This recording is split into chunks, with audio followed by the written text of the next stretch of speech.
మీరు ఒక కృత్యం చేస్తున్నారు కదా, యాక్టివిటీ ఏం చేస్తున్నారు? నంబర్ల మీద దీనివల్ల ఏమి అభివృద్ధి చెందుతుంది? సూక్ష్మ స్థూలన బాగా సూక్ష్మ ఉంటే నెక్స్ట్ మీరు క్వశ్చన్లు వేయాలి వాళ్ళకు. ఆ గ్రూప్ లో ఏం చేసినారు, కరెక్ట్ చేసినారా, ఇట్లా చేసింటే బాగుంటుండే అని కూడా మీరు అభిప్రాయాలు చెప్పవచ్చు. వాళ్ళు బాగా చేసిన దాన్ని అభినందించవచ్చు. అది అడుగుతాం. మళ్ళా మీరు వినలేదనుకోండి, వాళ్ళు ఏం చేసినప్ప చెప్పండి. వాళ్ళు ఏం చెప్పినారని నేను అడిగినప్పుడు వాళ్ళు ఏం చేసినారప్ప అన్నారు చూడకుంటే. అదే చూస్తే వాళ్ళు ఏం చేసినారని నేను చెప్తాను. కాబట్టి ఇక్కడ గమనించండి. చెప్పండి.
రాయితో చేస్తుంది టీచర్ శారదాను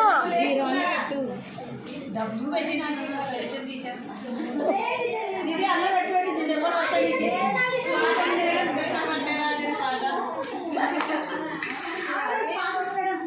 ఇది అయిపోయింది కదా.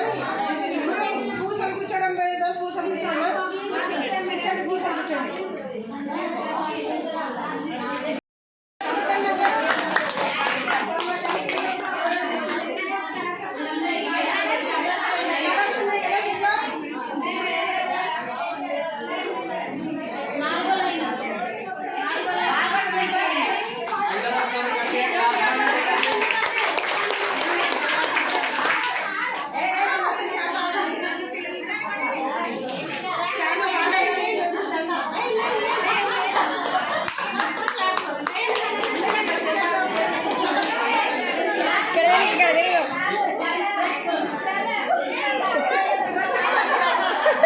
Gracias.